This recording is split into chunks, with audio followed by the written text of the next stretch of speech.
I want to tell you something else. ನಾನು ಇನ್ನೊಂದಕ್ಕೂ ಸ್ವಲ್ಪ ಹೇಳಲಿಕ್ಕೆ ಪ್ರಯತ್ನ ಪಡ್ತೇನೆ. There were older people praying here for the baptism of the Holy Spirit, like Mary, who was probably 55 years old. ಇನ್ನು ಕೆಲವರು ಬಹಳ ವಯಸ್ಸಾದವರು ಕೂಡ ಪ್ರಾರ್ಥಿಸ್ತಾ ಇದ್ರು. ಮೇರಿ ಸುಮಾರು 55 ವರ್ಷ ಇರ್ಬೋದು. ಆಕೆ ಮದರ್ ಆಫ್ ಜೀಸಸ್, ಯೇಸುವಿನ ತಾಯಿ. she was between 55 years by then. ಆಕೆಗೆ 50 ವರ್ಷ ಇರ್ಬೋದು ಭಾಗಶಃ. And there were young people. ಅಲ್ಲಿ ಕೆಲವರು ಯೌವನಸ್ಥರು ಕೂಡ ಇದ್ರು. John, who was 30 years old. Yohana 30 ವರ್ಷದವನು. The oldest of the apostles was Peter, 33. ಅಪೊಸ್ತಲರಲ್ಲಿ ಬಹಳ ವಯಸ್ಕನು ಅಂದ್ರೆ ಪೇತ್ರ 33 ವರ್ಷದವನು. None of the apostles were older than 33. ಯಾವ ಅಪೊಸ್ತಲರು 33 ವರ್ಷಕ್ಕಿಂತ ಹೆಚ್ಚಿನವರು ಇರಲಿಲ್ಲ. They were all young people praying. ಅವರೆಲ್ಲ ಯೌವನಸ್ಥರು ಪ್ರಾರ್ಥಿಸ್ತಾ ಇದ್ರು. There were young sisters there.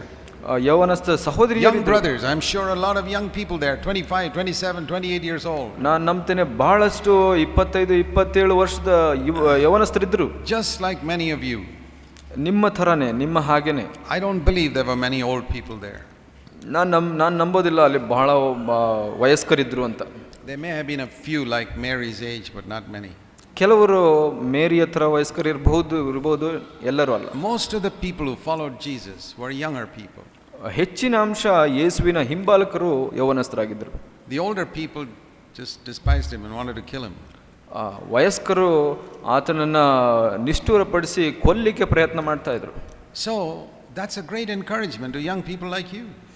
ಅದು ಬಹಳ ಒಳ್ಳೆಯ ಪ್ರೋತ್ಸಾಹ ನಿಮ್ಮಂತ ಯೌವನಸ್ಥರಿಗೆ. That the first church on the day of Pentecost was mostly comprised of young people. ಮೊದಲ ಸಭೆ ಹೆಚ್ಚಿನ ಅಂಶ ಜನ ಯೌವನಸ್ಥರನ್ನ ಕೂಡಿದ್ದಾಗಿತ್ತು. I wouldn't be surprised if 100 out of the 120 people were below the age of 35. ನಾನು ನಂಬ್ತೇನೆ ಅಲ್ಲಿ ಇದ್ದ 120ರಲ್ಲಿ 100 ಜನ ಯೌವನಸ್ಥರಿರಬಹುದು ಅಂತ. There may have been about 20 people older than that. ಅದಕ್ಕಿಂತ ಹೆಚ್ಚಿನವರು ವಯಸ್ಕರು 20 ಜನ ಇರಬಹುದು. Who were filled with the Holy Spirit. ಅಲ್ಲಿ ಯೌವನಸ್ಥರು ಪವಿತ್ರಾತ್ಮ ಭರಿತರಾದವರು. They shook Jerusalem. ಅವರು ಜೆರುಸಲೇಮಿನ ಅಲ್ಲಾಡಿಸಿದರು. They didn't have influence. ಅವರಿಗೆ ದೊಡ್ಡ ಸಹಾಯ ಇರಲಿಲ್ಲ. They didn't have money. ಅವರಿಗೆ ಹಣದ ಸಹಾಯ ಇರಲಿಲ್ಲ. They didn't have great musicians. ಅವರಲ್ಲಿ ಸಂಗೀತಗಾರರು ಇರಲಿಲ್ಲ. They didn't have money to hire big stadiums to have meetings. ಅವರಲ್ಲಿ ಹಣ ಇರಲಿಲ್ಲ ದೊಡ್ಡ ಜಾಗವನ್ನ ಬಾಡಿಗೆಗೆ ತಗೊಳ್ಳಿಕ್ಕೆ. But they shook Jerusalem and shook the world. ಅವರು ಜೆರುಸಲೇಮನ್ನು ಅಲ್ಲಾಡಿಸಿದ್ರು, ಲೋಕವನ್ನು ಅಲ್ಲಾಡಿಸಿಬಿಟ್ರು. Not because they were large in number. ಅವರು ಹೆಚ್ಚು ಜನರಾಗಿದ್ದರಿಂದ ಅಲ್ಲ. See, you can look at all the big Christian meetings today and say, well, we can't do all that. ನೀವು ದೊಡ್ಡ ಕೂಟಗಳನ್ನ ನೋಡಬಹುದು, ಕ್ರೈಸ್ತಿಯ ಕೂಟಗಳನ್ನ ನಮಗೆ ಮಾಡ್ಲಿಕ್ಕೆ ಆಗಲ್ಲ ಅಂತ ಹೇಳ್ಬಹುದು. We don't have the money to hire a stadium. ನಮ್ಮಲ್ಲಿ ಹಣ ಇಲ್ಲ ದೊಡ್ಡ ಜಾಗವನ್ನು ಬಾಡಿಗೆ ತಗೊಳ್ಳಿಕ್ಕೆ. Lakhs of rupees it costs to do the advertisement. ಲಕ್ಷಾಂತರ ರೂಪಾಯಿ ಜಾಹೀರಾತು ಖರ್ಚು ಮಾಡ್ಲಿಕ್ಕೆ ಹಣ ಇಲ್ಲ ನಮ್ಮ ಹತ್ರ. And we don't have great musicians and choir and all those things. ನಮ್ಮಲ್ಲಿ ಸಂಗೀತಗಾರರು ಹಾಡು ಹೇಳುವವರು ಇಲ್ಲ. We don't have any rich people to finance all these expenses. ನಮ್ಮಲ್ಲಿ ಹಣವಂತರು ಇಲ್ಲ ಅದಕ್ಕೆಲ್ಲ ಹಣ ಕೊಡ್ಲಿಕ್ಕೆ. Well then you must be just like those apostles on the day of Pentecost. ಹಾಗಿದ್ರೆ ನೀವು ಆ ಅಪೊಸ್ತಲರ ತರಾನೇ ಇದ್ದೀರಾ ಅಂತ ಅರ್ಥ. You're just like them. ಹಾಗೇನೇ ಇದ್ದೀರಾ ನೀವು. They didn't have any of these things. ಅವ್ರಿಗೂ ಇದೆಲ್ಲ ಇರಲಿಲ್ಲ. No musicians, no money. ಸಂಗೀತಗಾರರಿಲ್ಲ, ಹಣ ಇಲ್ಲ.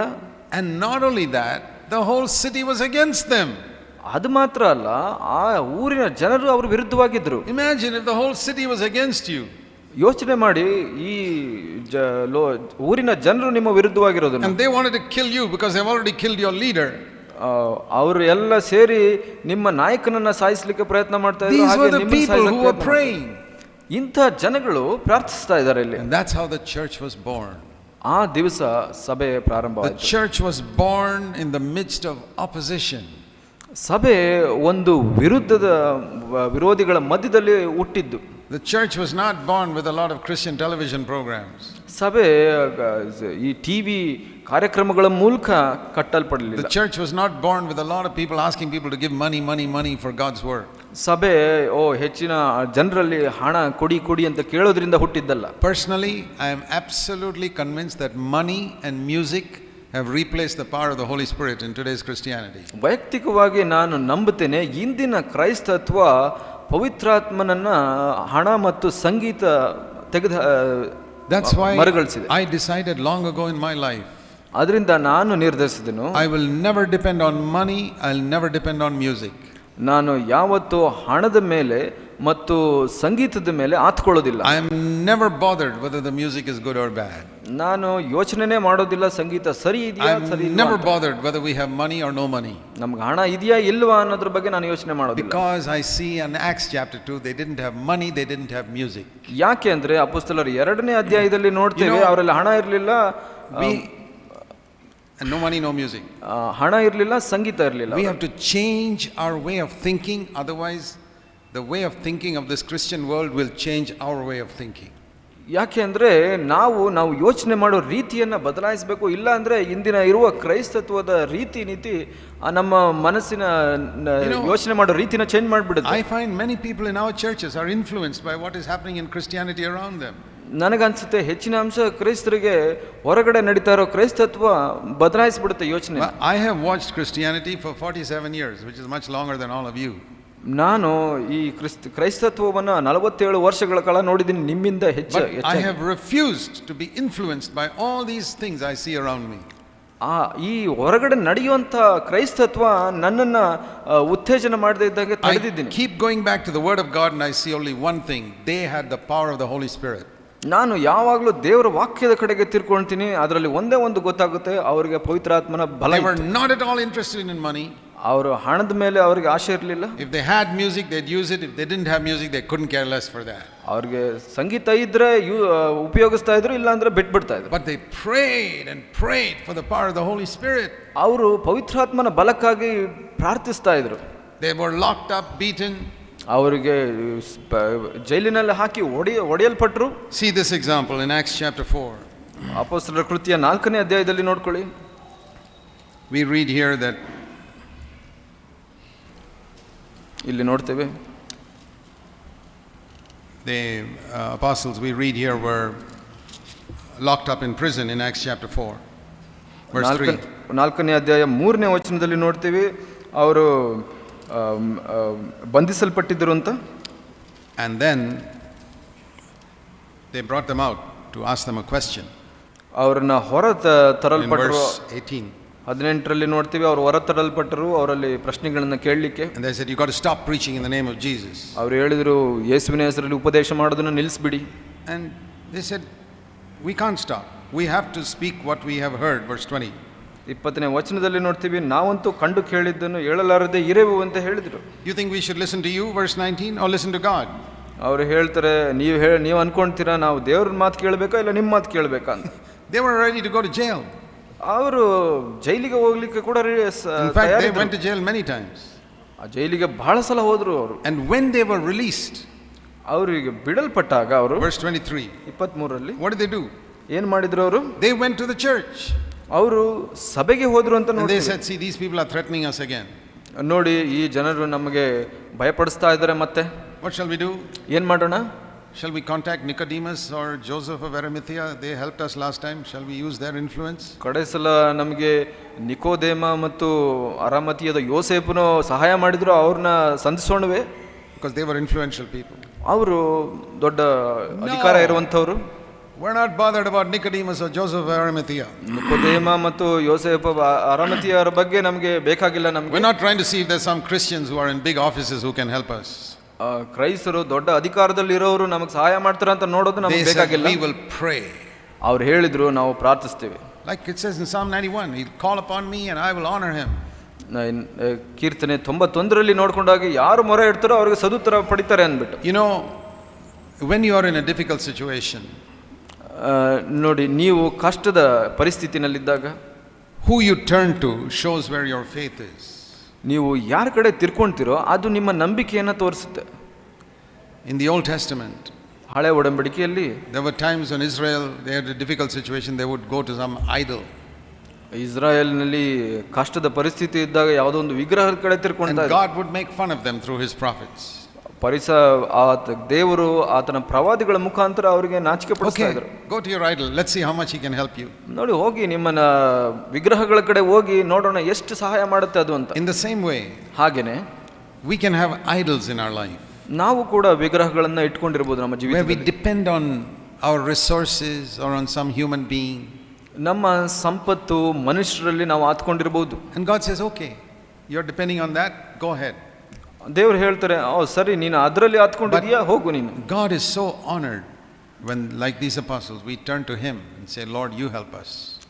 ಈ ಜನರಂತೆ, ಈ ಅಪೊಸ್ತಲರಂತೆ ದೇವರ ಕಡೆ ತಿರ್ಕೊಂಡಾಗ ದೇವರಿಗೆ ಬಹಳ ಗೌರವ ಸಿಗುತ್ತೆ. I want you young people to learn from a very young age. ನೀವು ಯೌವನಸ್ಥರು ಒಂದು ವಿಷಯನ ಚಿಕ್ಕ ವಯಸ್ಸಿನಿಂದ ಕಲಿಯಲಿಕ್ಕೆ ಇಷ್ಟಪಡ್ತೀನಿ. ನೀವು ಕಷ್ಟದಲ್ಲಿದ್ದಾಗ call upon the Lord. ದೇವರಲ್ಲಿ ಮೊರೆ ಇಡಿ. That's what they did here. ಅದನ್ನೇ ಇಲ್ಲಿ ಮಾಡಿದ್ರು ಅವರು. Together they prayed with unity to the Lord. ಅವರು ಒಟ್ಟಾಗಿ ಸೇರಿ ಕರ್ತನಲ್ಲಿ ಪ್ರಾರ್ಥಿಸಿದರು. With one accord, it says in verse 24.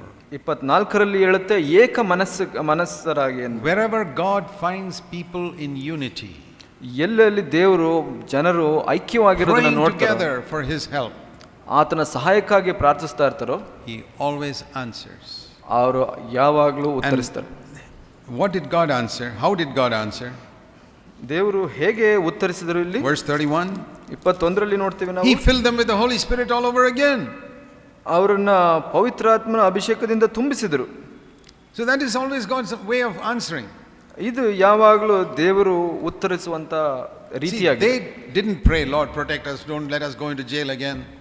ಅವರು ಹೇಳ್ತಾ ಇದ್ರು, ಅಯ್ಯೋ ದೇವ್ರು ನಮ್ಮನ್ನು ಕಾಪಾಡಿ, ನಮ್ಮನ್ನ ಮತ್ತೆ ಜೈಲಿಗೆ ಕಳಿಸಬೇಡಿ ಅಂತ. We are ready to go to jail, that's no problem. ನಾವು ಜೈಲಿಗೆ ಹೋಗಕ್ಕೆ ತಯಾರಿದ್ದೇವೆ. But Lord, please, verse 29, help us to speak your word with all boldness.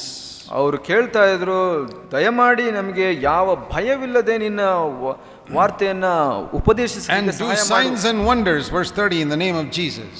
ಯೇಸುವಿನ ಹೆಸರಲ್ಲಿ ಅವರು ಅದ್ಭುತಗಳನ್ನು ಮಾಡಿದ್ರು ಅಂತ ನೋಡ್ತೇವೆ. Fill them with the Holy Spirit. ಆಗ ದೇವರು ಪವಿತ್ರಾತ್ಮನಿಂದ ತುಂಬಿಸಿದರು. I believe we need to pray such a prayer in our time also. ನಾನು ನಂಬ್ತೇನೆ, ಇಂದು ಕೂಡ ಅಂತ ಸಮಯದಲ್ಲಿ ನಾವು ಹಾಗೆ ಪ್ರಾರ್ಥಿಸಬೇಕು ಅಂತ. I don't mean all these fake counterfeit signs and wonders that are being done on platforms today by all types of preachers. ನಾನು ನಂಬೋದಿಲ್ಲ ಈಗ ದೊಡ್ಡ ದೊಡ್ಡ ಕೂಟಗಳಲ್ಲಿ ನಕಲಿ ಸ್ವಸ್ಥತೆಗಳನ್ನು ಮಾಡೋದ್ರಲ್ಲಿ. I am talking about real manifestation of God's power. ನಾನು ಹೇಳ್ತಾ ಇರೋದು ನಿಜವಾದ ದೇವರ ಪ್ರಸ್ತುತತೆ. Where people recognize Jesus Christ as Lord. ಜನರು ಗುರುತು ಹಿಡಿಯುವಂತದ್ದು ಯೇಸುವೇ ಕರ್ತನು ಅಂತ. These type of things you can fool a few people. ಈ ತರ ದೊಡ್ಡ ಕಾರ್ಯಗಳನ್ನು ಮಾಡುವಾಗ ನಾವು ಯಾರನ್ನ ಮೋಸಗೊಳಿಸಬಹುದು. There are people who pray to these Roman Catholic shrines also. ಇಲ್ಲಿ ರೋಮನ್ ಕಥೋಲಿಕ ದೇವಾಲಯಗಳಲ್ಲಿ ಕೇಳೋದು ಪ್ರಾರ್ಥಿಸೋದು ನೋಡಿ. You see that in the newspapers it come, I prayed to the statue of Mary and I got a miracle. ನಾನು ಈ ವಿಗ್ರಹಕ್ಕೆ, ಮೇರಿಯ ವಿಗ್ರಹಕ್ಕೆ ಕೇಳಿದೆ, ನನಗೆ ಇದು ಸಿಕ್ತು. I prayed to this infant Jesus statue and I got a miracle. ಈ ಇನ್ಫಂಟ್ ಬಾಲ ಯೇಸುವಿಗೆ ಪ್ರಾರ್ಥಿಸಿದೆ, ನನಗೆ ಉತ್ತರ ಸಿಕ್ತು. Somebody says I prayed to Tirupati and I got a miracle from there. ತಿರುಪತಿನಲ್ಲಿ ನನಗೆ ಪ್ರಾರ್ಥನೆ ಮಾಡಿದೆ, ನನಗೆ ಇದು ಸಿಕ್ತು. Somebody says I turned to Mecca and I prayed there and I got a miracle from there. ಮೆಕ್ಕಾಗೆ ತಿರುಗಿ ನಾನು ಪ್ರಾರ್ಥಿಸಿದೆ, ನನಗೆ ಈ ಅದ್ಭುತ ನಡೀತು ಅಂತ. Which religion doesn't say that? All religions say all this. ಎಲ್ಲ ಧಾರ್ಮಿಕವು ಹೇಳುತ್ತೆ ಇದನ್ನ. I am not fooled by all these things. ನಾನು ಇದರಿಂದ ಮೋಸ ಹೋಗಲ್ಲ. Christians say it and other religions people also say it. Christians, ಕ್ರೈಸ್ತರು ಹೇಳಿ, ಬೇರೆ ಧರ್ಮದವರು ಹೇಳಿ. These people, there was such a genuine manifestation of power. It was not a counterfeit. ಈ ಜನರಲ್ಲಿ ಅಂಥ ನಿಜವಾದ ಪವಿತ್ರಾತ್ಮನ ಶಕ್ತಿ ಇತ್ತು, ಅದು ನಕಲಿಯಾಗಿರಲಿಲ್ಲ. And I believe that India really needs to see it. We haven't seen it yet. ನಾನು ನಂಬ್ತೇನೆ, ಈ ಭಾರತ ದೇಶ ಇದನ್ನು ನೋಡಲಿಕ್ಕೆ ಬಯಸುತ್ತೆ, ಯಾಕೆಂದ್ರೆ ಇನ್ನೂ ಅದು ನೋಡಿಲ್ಲ. Here and there sometimes God has moved in great power. ಅಲ್ಲಿ ಇಲ್ಲಿ ಕೆಲವೇ ಸಲ ದೇವರ ಶಕ್ತಿ ಬಲದಲ್ಲಿ ನಡೆದಿದೆ. It's been my prayer that God would show that power once again in India. ದೇವರೇ, ನನ್ನ ಪ್ರಾರ್ಥನೆ ಇದೇ ಆಗಿದೆ, ದೇವರೇ ಆ ಶಕ್ತಿಯನ್ನು ಇಂದು ಮತ್ತೆ ತೋರಿಸು ಅಂತ. You know, I was reading about a very godly lady in Maharashtra called Pandita Ramabai. ನಾನು ಈ ಪಂಡಿತ ರಾಮಬಾಯಿ ಅನ್ನೋ ಭಕ್ತರ ಬಗ್ಗೆ ನಾನು ಓದ್ತಾ ಇದ್ದೆ. She was a Hindu convert who accepted the Lord. ಅವರು ಹಿಂದೂ ಧರ್ಮದಿಂದ ಬಂದು ಕ್ರೈಸ್ತನನ್ನು ಸ್ವೀಕರಿಸಿದವರು. She had a little orphanage in a place near Pune called Khetgaon. ಅವರಿಗೆ ಒಂದು ಅನಾಥಾಲಯ ಇತ್ತು ಪೂನಾದಲ್ಲಿ. Where she cared for these helpless women, young girls. ಅಲ್ಲಿ ಸಹಾಯ ಇಲ್ಲದ ಯವನಸ್ಥ ಸಹೋದರಿಯರನ್ನು ಸಹಾಯ ಮಾಡ್ತಾ ಇದ್ರು. Young girls who had child marriages and the boy died and she became a widow at the age of 6. ಈ ಒಂದು ಬಾಲ ವಿವಾಹದಿಂದ ಗಂಡ ಸತ್ತು ವಿಧವೆಯರಾದಂಥವರು. So these child widows, ಈ ಒಂದು ಚಿಕ್ಕ who were all rejected by society, ಸಮಾಜದಿಂದ ತೊರೆಯಲ್ಪಟ್ಟವರು, people who were illiterate and poor and ಅವಿದ್ಯಾವಂತರು, ಬಡವರು, all these Marathi speaking people in that area. Marathi ಮಾತಾಡುವಂತ ಜನರು ಆ ಜಾಗದಲ್ಲಿ. She gathered these poor girls together and prayed for the baptism in the Holy Spirit. ಆಕೆ ಈ ಜನರನ್ನೆಲ್ಲ ಒಟ್ಟುಗೂಡಿಸಿ ಪವಿತ್ರಾತ್ಮನ ಅಭಿಷೇಕಕ್ಕಾಗಿ ಪ್ರಾರ್ಥಿಸಿದರು. This is way back about 100 years ago. ಇದು ಸುಮಾರು 100 ವರ್ಷಗಳ ಹಿಂದೆ ನಡೆದಂತ ವಿಷಯ. And God mightily answered. ದೇವರು ಅದ್ಭುತವಾಗಿ ಉತ್ತರಿಸಿದರು. She was, Pandita Ramabai is a highly educated lady. She knew English and Hebrew and Greek and all that. ಪಂಡಿತ ರಾಮಬಾಯಿ ಅವರು ಬಹಳ ವಿದ್ಯಾವಂತರಾಗಿರೋ, ಅವರಿಗೆ ಆಂಗ್ಲ ಭಾಷೆ, ಹೀಬ್ರೂ ಎಲ್ಲ ಗೊತ್ತಿತ್ತು.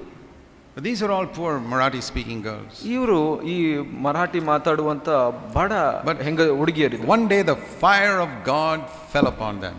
ಒಂದು ದಿವಸ ಪವಿತ್ರಾತ್ಮನ ಬೆಂಕಿ ಅವರ ಮೇಲೆ ಬಿತ್ತು. And she heard some of these people speaking in tongues in English, good English.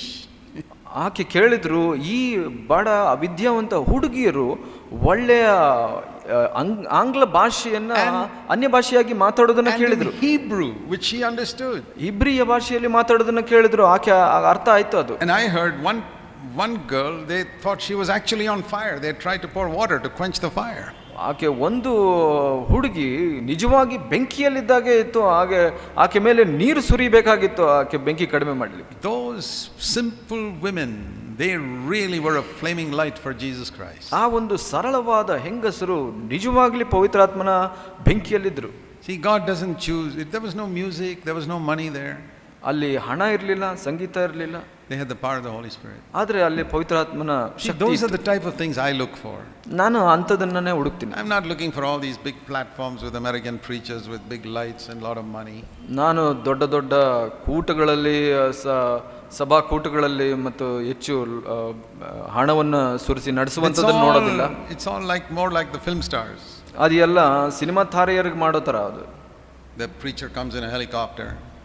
ಪ್ರಸಂಗಿ ಹೆಲಿಕಾಪ್ಟರ್ನಿಂದ ಬರ್ತಾರೆ. I'm not interested in that. ನನಗೆ ಅದರಲ್ಲಿ ಕುತೂಹಲ ಇಲ್ಲ. These type of thing which you just heard, that's the real thing.